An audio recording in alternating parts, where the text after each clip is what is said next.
Assalamualaikum warahmatullahi wabarakatuh.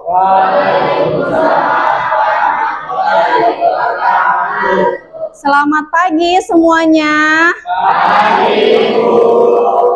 Semangat pagi. Luar biasa. Iya, apa kabar hari ini? Alhamdulillah baik. Semoga senantiasa setiap harinya kita selalu diberikan kesehatan agar kita dapat menjalankan aktivitas kita dengan baik. Oke. Sebelum memulai pembelajaran, di sini kita memulai dulu dengan doa. Ketua kelas silakan pimpin doanya di depan kelas.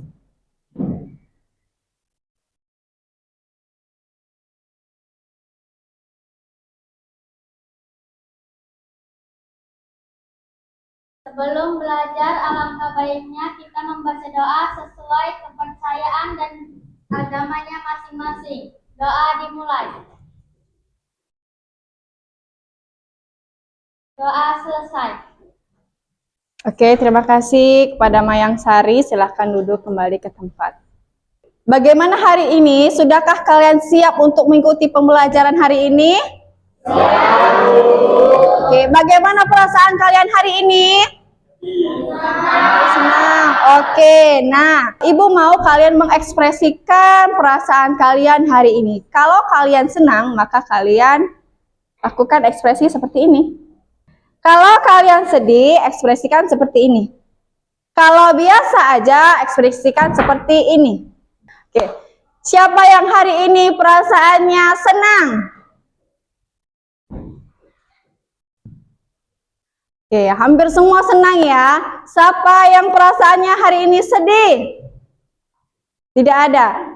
Siapa yang hari ini perasaannya biasa saja? Baik, sebelum memulai pembelajaran, periksa dulu di bawah mejanya kanan kirinya apakah ada sampah? Ada atau tidak? Tidak. Kemudian lihat diri kalian apakah sudah rapi? Sudah. Posisi duduknya apakah sudah rapi? Sudah. Sekarang Ibu absen terlebih dahulu ya. Acelio Rico Benigno Napitupulu, Adinda Natasha, Alpina Junia Putri, Alpasya Jatmiko. Oke, berarti hadir semua ya? Alhamdulillah. Oke, sebelum memulai pembelajaran, Ibu mau mengajak kalian untuk menyanyikan lagu wajib nasional. Boleh silahkan berdiri.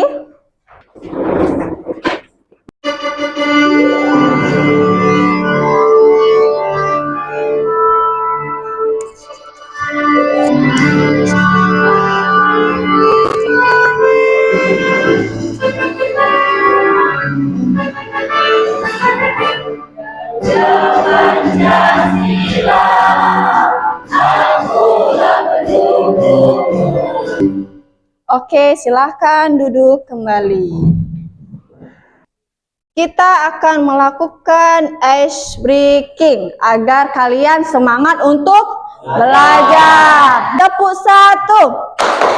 1. Yes, tepuk 2.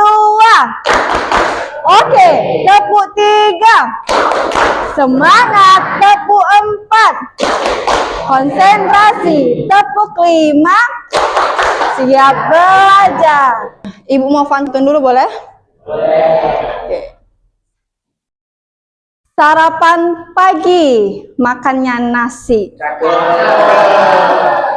Disantap lezat dengan ikan bakar. Pada kesempatan ini Ibu akan memotivasi agar kalian terus semangat belajar. Belajar itu merupakan investasi untuk masa depan kita. Jadi tetap fokus pada satu tujuan. Jadikan pembelajaran sebagai kebiasaan sehari-hari dan jangan pernah berhenti mengejar pengetahuan. Tadi malam ada yang belajar tidak? Masih ingatkah kalian tentang materi sebelumnya? Masih. Tentang apa? Tentang teks observasi. Siapa sih yang tahu apa itu teks observasi? Iya, Alpina. Apa itu? Teks yang berisi hasil pengamatan atau observasi terhadap suatu fenomena, objek, ataupun situasi. Iya, benar sekali. Jadi teks laporan hasil observasi itu merupakan teks yang berisi sebuah informasi berdasarkan pengamatan dari suatu objek. Oke, tepuk tangan dulu untuk Alpina. Good job. Good job. Ibu akan mengingatkan kembali tentang kesepakatan kelas kita yang sudah kita buat di awal pertemuan kita ya. Yang pertama, saling menghormati dan menghargai guru dan juga teman. Yang kedua, menjaga kebersihan kelas, membuang sampah pada tempatnya. Kemudian, tidak menggunakan ponsel selama pelajaran kecuali untuk keperluan. Yang terakhir, berpartisipasi aktif dalam diskusi mendengarkan guru. Oke, kemudian Ibu akan menyampaikan yang namanya tujuan pembelajaran. Ya, boleh dibaca, Farel? Ya, silakan Farel dibaca.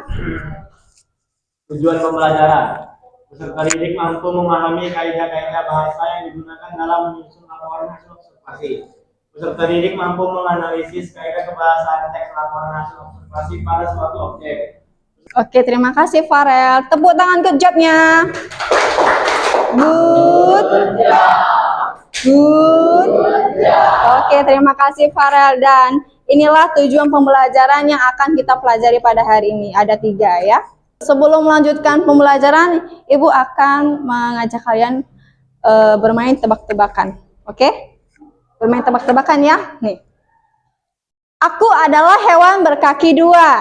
Aku selalu berkokok di pagi hari. Siapakah aku?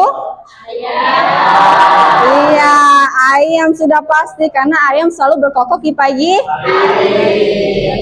Nah, tadi kita akan mempelajari tentang kaidah kebahasaan teks laporan hasil observasi. Nah, jadi pada teks laporan hasil observasi ini memiliki sebuah kaidah kebahasaan. Ada 6. Yang pertama menggunakan foto atau ilustrasi. Yang kedua menggunakan istilah ilmiah. Yang ketiga menggunakan konjungsi. Yang keempat menggunakan kalimat definisi dan deskripsi. Yang kelima menggunakan imbuhan di. Dan yang terakhir menggunakan tulisan kutipan tidak langsung.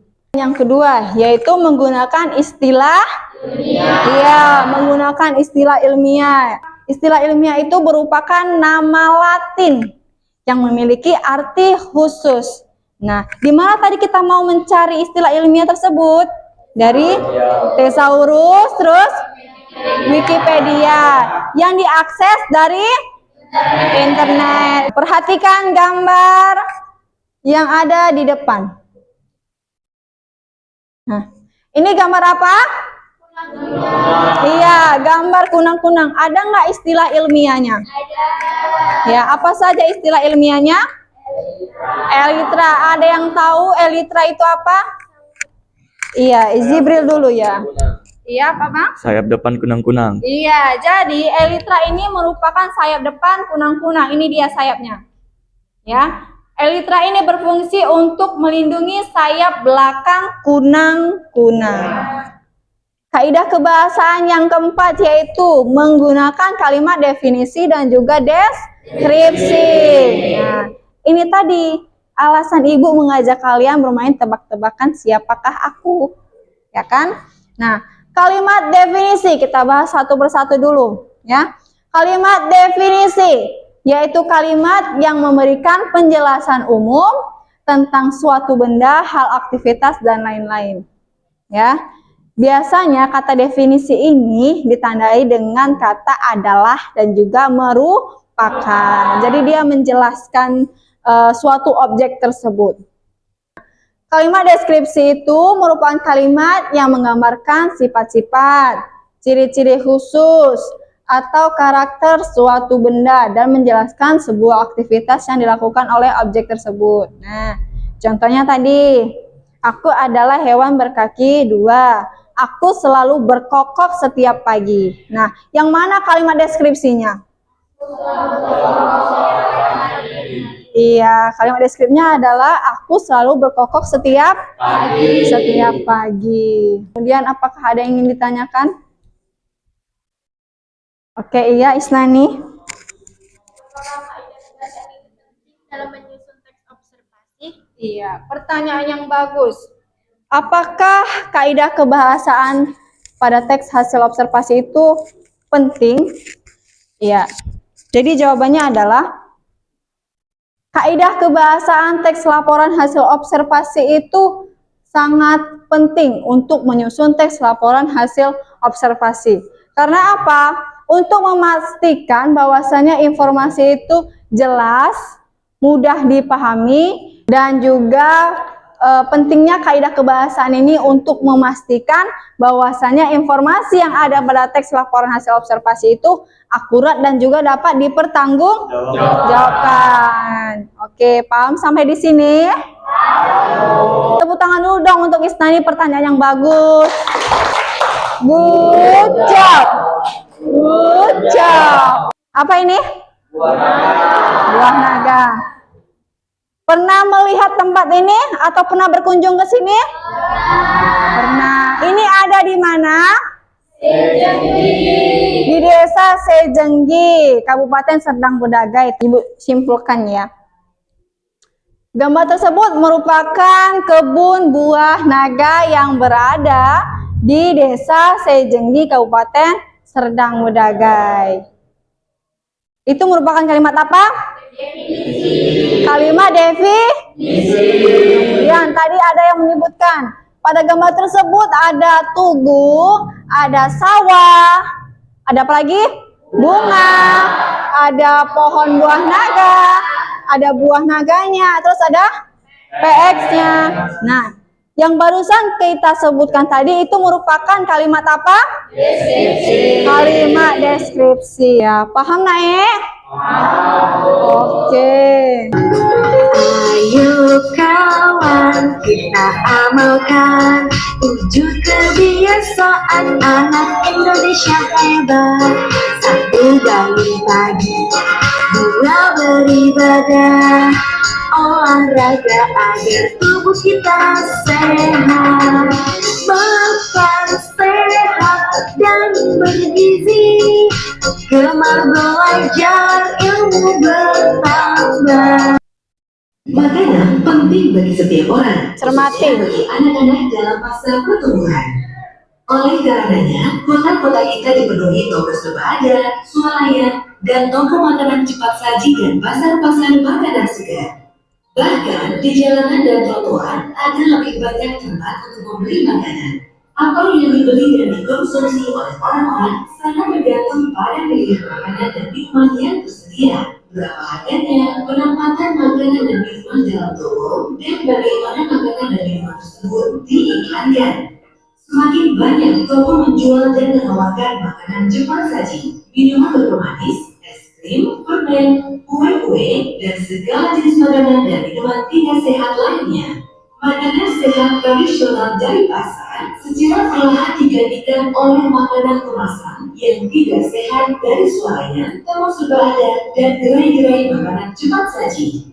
Jenis makanan cepat saji yang mudah didapatkan ini dipromosikan kepada anak-anak dan para remaja secara menyenangkan dan menarik. Namun sayangnya banyak dari makanan dan minuman yang diolah secara berlebihan ini dipenuhi gula, garam, dan lemak yang tidak sehat. Oleh karena itu, makanan dan minuman olahan yang tinggi gula, garam, dan lemak hanya boleh dikonsumsi dengan sangat sedikit dalam pola makan sehat. Kita tidak butuh kota-kota kita dipenuhi toko-toko yang jual makanan semacam ini. Karena sesungguhnya, hal ini memiliki dampak yang besar pada kesehatan anak-anak. Di Indonesia, persentase anak-anak yang mengalami kelebihan berat badan atau obesitas telah meningkat drastis selama 20 tahun terakhir. Hal ini meningkatkan risiko mereka mengalami penyakit serius seperti diabetes dan penyakit jantung saat dewasa nanti. Anak-anak zaman ini tumbuh di dunia di mana toko-toko dan makanan yang dijual membuat mereka sakit. Oke, sudahkah dipahami? Sudah. Nah, melalui video ini Ibu memberikan masalah untuk kalian ya. Dampak dari makanan tidak sehat. Ya kan? Maka dari itu kalian akan memecahkan masalahnya ya dengan bentuk kelompok. Kelompok yang sudah Ibu bentuk pada pertemuan sebelumnya. Ayo, ini silahkan duduknya masing-masing di mana? Ini alpukat, ini wortel, ini tomat, ini buah naga. Ayo. Ada buah naga, alpukat, dan juga tomat serta wortel. Ibu bagikan ke kelompok masing-masing. Kemudian tadi solusinya sudah Ibu sebutkan satu. Kemudian kalian nanti silahkan menjawab pertanyaan-pertanyaan yang ada di dalam LKPD ya. Salah satunya tadi memakan buah-buahan. Lalu pada buah-buahan tersebut, kalian lakukan studi pustaka, yaitu mencari laporan teks hasil observasi melalui internet. Silahkan dibuka handphonenya untuk mencari teks laporan hasil observasi tentang objek yang sudah Ibu bagikan. Oke, mulai diskusi. Silahkan diisi. Kemudian nanti setelah ini cari informasinya apa, dibuat kaidah kebahasaannya. Oke? Tentang solusi bagaimana tadi untuk memecahkan masalah dari dampak makanan tidak sehat tadi. Salah satunya tadi apa? Memakan buah-buahan. Nah, itu merupakan salah satu solusi dari yang ini. Oke? Iya, ini diisi kaidah kebahasaannya. Silakan dicari melalui studi pustaka. Iya, ada apa? Oh iya, tambahin aja. Oke, sudah selesai semuanya. Kreasikan kerjaan kalian itu melalui Canva.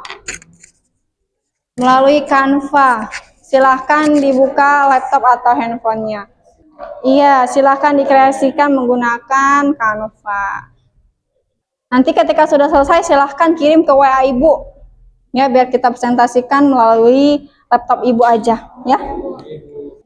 Ini desainnya bagus, ini tinggal mungkin ditambahin sedikit aja gambar-gambar wortelnya.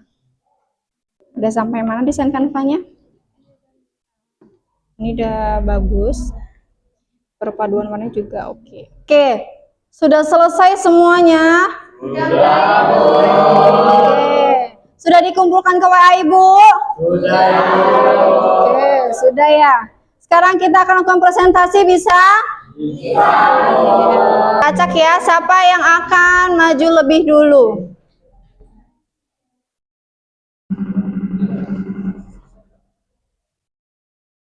Oke. Kelompok buah naga, silahkan maju. Selamat pagi semuanya. Kami dari kelompok buah naga. Kami akan mempresentasikan tugas kelompok dari buah naga. Kalimat definisi buah naga. Buah naga adalah buah dari beberapa jenis tanaman kaktus dari marga Hyolocratus dan Selenicrereus. Kalimat deskripsi. Buah ini memiliki ciri khas kulit berwarna merah menyala dengan sisik hijau yang menyerupai naga, serta daging buah yang berwarna merah, putih, atau kuning. Kalimat deskripsi. Manfaat buah naga: mencegah kanker, baik untuk jantung, mencegah dan mengatasi diabetes, meningkatkan sistem kekebalan tubuh, membantu pencernaan. Kesimpulannya, buah naga adalah buah yang tidak hanya enak dan menyegarkan, tetapi juga kaya akan nutrisi dan memiliki berbagai manfaat kesehatan. Buah ini dapat dinikmati secara langsung atau diolah menjadi berbagai jenis makanan dan minuman. Sekian dari presentasinya, terima kasih. Ada yang ingin bertanya? Khasiat apa yang dimiliki buah naga agar bisa dapat mencegah kanker? Oke, silakan kelompok buah naga dijawab. Buah naga memiliki kandungan antioksidan yang membantu melawan radikal bebas yang dapat memicu kanker. Mari kita tepuk tangan good job dulu untuk kelompok buah naga.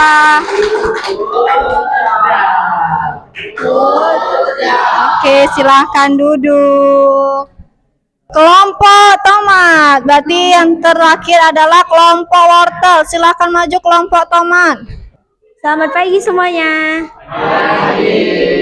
Di sini kami dari kelompok tomat yang beranggotakan saya sendiri, Alvina, Suci, Dinda, Elsha, Bakti, sama Jatmiko. Kalimat definisi. Tomat atau biasa yang disebut dengan Solanum lycopersicum sin, Lycopersicum esculentum adalah tumbuhan dari keluarga Solanaceae, tumbuhan asli dari Amerika Tengah dan Selatan, dari Meksiko sampai Peru. Kata tomat berasal dari kata dalam bahasa Nahuatl, tomat. Kalimat deskripsi. Tomat sejenis tumbuhan siklus hidup singkat, dapat tumbuh setinggi 1-3 meter. Tumbuhan ini memiliki buah berwarna hijau, kuning, dan merah yang biasa dipakai sebagai sayur dalam masakan atau dimakan secara langsung tanpa proses. Tomat dapat digunakan dalam berbagai macam kebutuhan seperti bumbu sayur, makanan yang diawetkan, buah segar atau jus, bahkan untuk kecantikan. Buah tomat juga banyak mengandung vitamin A, vitamin C, dan juga vitamin B. Imbuhan di. Yang pertama, dipakai, dibudidayakan, dikonsumsi, diproses, diperdagangkan, digunakan. Kata konjungsi. Dan sebagai, karena, pada, yang, berdasarkan. Sekian, terima kasih. Apakah ada yang ingin menanggapi dari kelompok tomat? Oke, iya ini Sapira.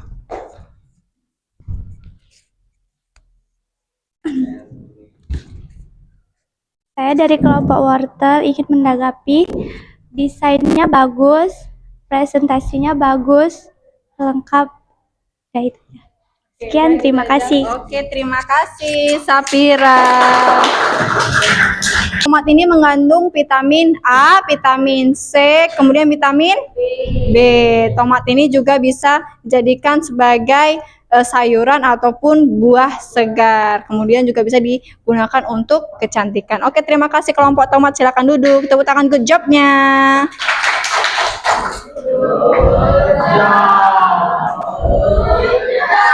Terima kasih anak-anak ibu semuanya. Seluruh pekerjaan kalian semuanya bagus. Desain-desainnya juga bagus. Mau itu PowerPoint ataupun infografis.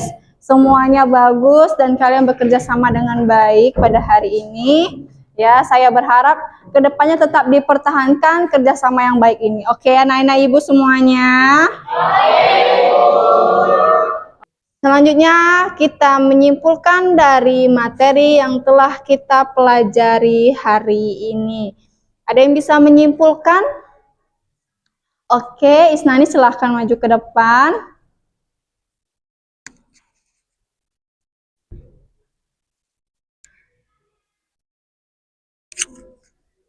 Nah, saya di sini ingin menyimpulkan tentang pelajaran kita hari ini. Nah, jadi pelajaran kita hari ini tentang teks observasi. Nah, teks observasi itu mengajarkan tentang kalimat definisi, deskripsi, dan kalimat ilmiah. Nah, jadi dari pembelajaran kita kali ini kita jadi tahu bagaimana mencari kalimat ilmiah. Seperti kita bisa cari di Thesaurus atau Wikipedia.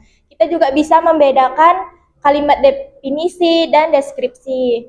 Kita jadi banyak tahu tentang kalimat observasi, seperti meneliti. Tadi kan kita juga meneliti alpukat, hewan-hewan, dan lainnya. Jadi pelajaran hari ini sangat bermanfaat buat kita dan bikin kita jadi banyak lebih tahu lagi. Itu saja yang dapat saya simpulkan. Oke, terima kasih Istani.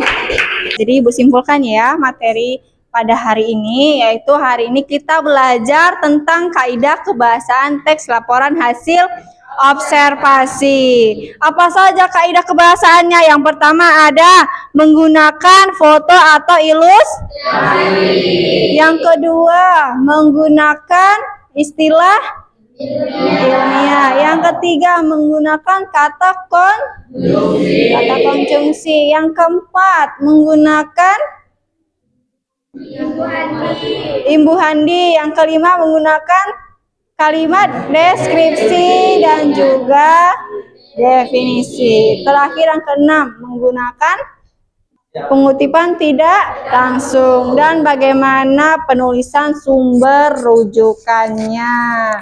Ibu ingin kalian merefleksikan pembelajaran pada hari ini. Apa saja yang kalian dapatkan setelah belajar materi kaidah kebahasaan dengan Ibu? Bagaimana perasaan kalian setelah belajar dengan Ibu pada hari ini? Pembelajarannya itu menyenangkan, asik, membangkitkan semangat, buat nggak ngantuk, enjoy. Oke. Ini Ibu ada beberapa emoticon seperti yang ada di layar juga. Silakan Kayla pilih salah satu yang menggambarkan ekspresi Kayla. Yang mana? Senang. Oke. Si Kayla ternyata ekspresinya hari ini setelah belajar dengan Ibu senang. Tepuk tangan untuk Kayla. Terima kasih Kayla. Semuanya apakah kalian merasa senang setelah belajar dengan Ibu? Oke, terima kasih. Dan Ibu juga merasa senang setelah belajar dengan kalian. Kalian berpartisipasi aktif, kemudian kalian menaati kesepakatan kelas yang telah kita sepakati. Oke. Sebelum Ibu akhiri, Ibu akan sampaikan materi selanjutnya. Materi selanjutnya yaitu tentang menulis teks laporan hasil observasi. Jadi setelah kalian memahami apa itu pengertian teks observasi, apa itu struktur teks observasi, kemudian bagaimana itu istilah ilmiah pada teks observasi, kemudian apa-apa saja kaidah kebahasaan teks observasi. Maka di pertemuan selanjutnya kita akan belajar tentang menulis teks laporan hasil observasi. Nah, di pertemuan selanjutnya Ibu akan membentuk kelompoknya tetap yang ini, dan Ibu akan mengajak kalian keluar kelas untuk mengamati lingkungan yang ada di sekitar sekolah kita. Oke? Oke.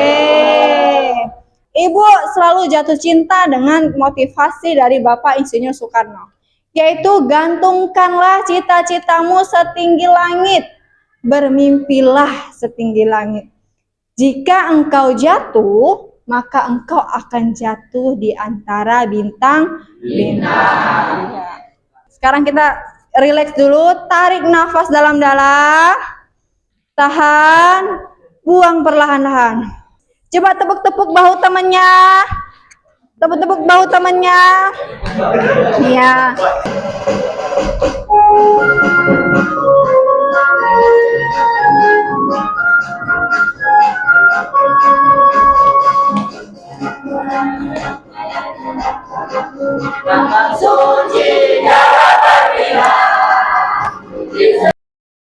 Baik, sebelum mengakhiri pembelajaran ini, tadi diawali dengan doa dan diakhiri dengan doa. Kepada ketua kelas, silahkan pimpin doanya.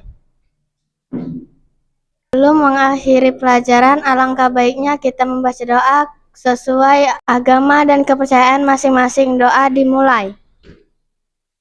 Doa selesai. Oke, terima kasih ketua kelas. Assalamualaikum warahmatullahi wabarakatuh. Waalaikumsalam.